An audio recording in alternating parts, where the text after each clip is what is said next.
There are military and law enforcement people who are quite fed up with this, illegal run operation that's treasonous. I mean, I'll just be flat out put it out there.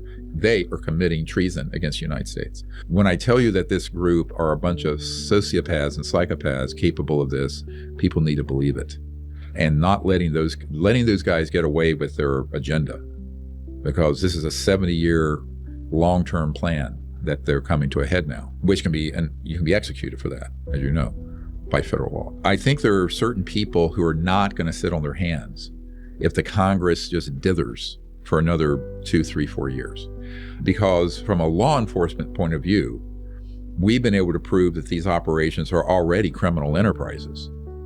And by the way, anyone who's listening who is an attorney, we're starting our own legal fund to sue all these corporations for these technologies under the civilian RICO provision, racketeering influence corrupt organization. It's been used against the mafia.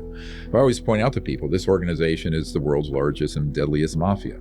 So you can invoke that RICO Act that was passed in 1970 as a civilian organization, which is what we're about to do. And there's a U.S. attorney on our team, federal prosecutor, that when we go to discovery and get evidence, we'll turn over to him. He can do a criminal prosecution at that point. So we're not going to sit on our hands. Now, we're encouraging Congress to move quickly, but in the meanwhile, I can tell you there are things afoot that are going to go more quickly. So what I'm trying to do is be sure, and this is why, listen, everyone sitting here listening should write to your member of Congress and your 2 senators, whatever state you're from, and encourage them to pass these laws protecting the witnesses and to hold open hearings. Because I don't think we need to continue this process like at this last small hearing with the 3 guys, where Grush said, I can't talk about that, I have to be in a SCIF, which is a secure compartmented information facility, top secret facility. No, because these projects should not be afforded any national security protection since they are being run illegally. I think we should take a much more aggressive stand towards fully open hearings on this, which we've been calling for 30 years, because they need to hear from the people. They need to hear that the people care about this issue. The most dangerous is their capabilities to stage a alien invasion that would convince everyone it's false, and B, things that they can do geophysically. Now, what I mean by that is I have a a non-official cover, a guy who's deep cover, currently in the system, that described this illegal covert group were able to move an asteroid on a trajectory coming from the sun to skim over the Atlantic Ocean and Pacific and cause massive tidal waves and destruction deliberately. And an ET craft intercepted that and saved our bacon. Now, I also know that they have systems that they can put on fault lines off the coasts of various land masses like California and elsewhere, and they can trigger those. And those can cause massive earthquakes and tsunamis. When I tell you that this group are a bunch of sociopaths and psychopaths capable of this, people need to believe it, and not letting those guys get away with their agenda, because this is a 70-year long-term plan that they're coming to a head now, is a true threat to humans. So those 2 areas are the most disturbing things I have discovered about this organization, what their plans are and what their capabilities are. And these aren't theoretical capabilities, these are actual ones. So to have an organization that's not being overseen by the people or by Congress or the White House, that have those sort of technologies and that kind of malicious intent, we're talking an existential threat to humanity and to our country. And that's why, I left my medical career a few years ago to fix this, because once I learned what was really happening, I was ready to walk away from, whatever it is, 400,000 or 500,000, 600,000 a year as a doctor to fix this problem. And I don't get paid, by the way. Everything we do with this is pro bono, or we're sort of philanthropic group. We're supported by donations. And, these films, by the way, how we did it? We crowdfunded them. The biggest crowdfunded documentaries in history have all been the ones we've done on this. I know that people like Chris Brown and Demi Lovato and Sally Arna of Godsmack and others have helped, get the word out through their fan base. So a lot of it is having influencers help us get the word out. And I thank you for that. So the illegal secret government used these in clandestine operations, drug running, human trafficking, staging false events like abductions so people think the aliens are a threat, and in some cases just normal operational use and testing and development.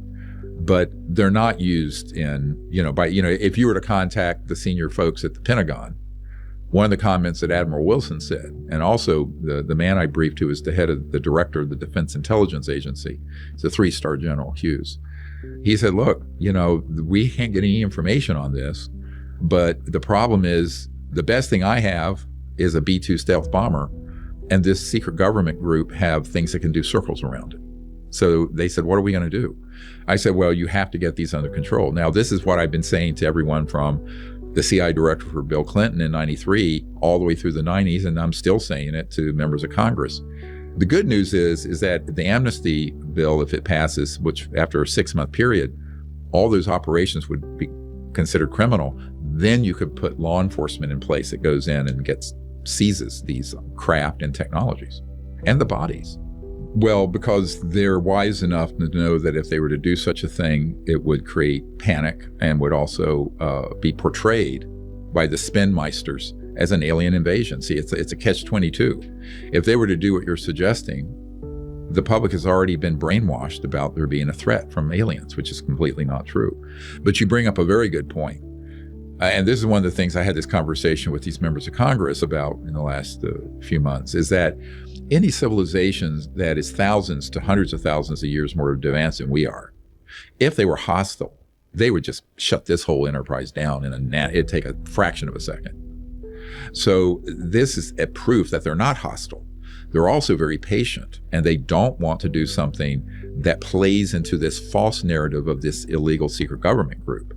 Because let's say they were to do what you're saying, and they come in and they liberate assets or people, or they shut down our capabilities to target them. That would be portrayed as an alien invasion, which is exactly what they're trying to avoid. And that's exactly what everyone in the public has been, and also I hate to say some people in the government, have been brainwashed about. Like when Mr. Grush started talking about this event where aliens were shooting up and killing these villagers in Brazil. Well, he didn't know that was a CIA clandestine operation using our own man-made craft, and it was 100% being done by humans. So why wouldn't he know that? Because he's a young guy who wasn't read into that. He wasn't briefed into that part of it. He just heard the story. So this gets into this whole question of a little bit of knowledge on this is an extremely dangerous thing, but to unpack all of this is very complex, to go through all the evidence, the cases, the science, the top secret. Most people can't get their minds around the 70 or so top secret whistleblowers we have up on our YouTube channel, never mind the other 700. But so it's a very heavy lift, right? But it needs to happen, and at least the process has begun. But the ETs are way too smart. With my meager IQ, if I have figured out what the consequences would be of them doing what you just suggested, and just coming in and taking their assets back, or landing, or exposing themselves massively to the whole planet, they know, like I do, that would be immediately spun by the spinmeisters and the liars as some kind of attack and alien invasion. And I think they're just way too evolved socially and spiritually and intellectually to fall into that trap. Because if I figured this out, I'm sure they have. But I think the other part of it is that I think this is a very good question that comes up a lot. Why don't they go ahead and do it and just fix this mess? I go, well, everybody heard of Afghanistan? 20-some years in Afghanistan. So we go in there. I know a lot of special forces and Green Beret people who are over there. And we go in there. We think we're going to impose Jeffersonian democracy on a country run by warlords, right? Opium trading warlords. And 20-some years later, we didn't make any more progress than we had before we went in. And now it's back to warlords. So you cannot externally impose evolution. It has to be organic. So I think the ETs are wise enough to see this and know that humans have to evolve socially, and economically, politically, spiritually, whatever, by learning. Now, it doesn't mean they just sit back and let us do everything. And one of my concerns is, and this is something not being talked about enough, is that if you have technologies that are being reverse engineered and studied for 75, 80 years, right, since the 40s, and you reach a certain point where your human technologies get close to what the ETs have, and we become a threat to them, out of self-defense, they may have to intervene. And that is a worst case scenario. And I flat out have said that to members of Congress. We are running out of time to do this little do-si-do dance of kindergarten level of studying this issue. And they would not do it out of hostility, but they would do it out of self-defense. But most people don't know this. I mean, if I know of 122 cases where we've knocked their spacecraft down, we also have weapon systems on satellites out there in space that have targeted these extraterrestrial assets and craft. At a certain point, if our technologies get good enough, and they're scalar, which means they could go beyond the speed of light and go to another star system, not the craft, but the energy weapon, then we become a true threat to other worlds. So my view of it is that if people want to know what the problem is in this corner of the universe, go look in it's what humans are doing. It's like that Michael Jackson song, Man in the Mirror. But it's like we need to look at that and say, what are we doing?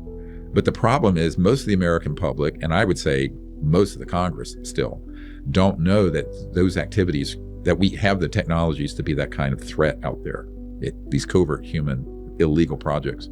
So letting a group like that wander around doing anything they want in defiance of the law with no oversight by the people and no oversight from the Congress, the people's representatives, that is a true threat. So when people say, are the UAPs a threat? I go, not the ones from off planet, but the ones that are here that we're making, yes. That is the biggest threat to our national security, way bigger than China, Russia, or Iran. If you like this video and you want to see more amazing content, go ahead and check out the next video on our channel.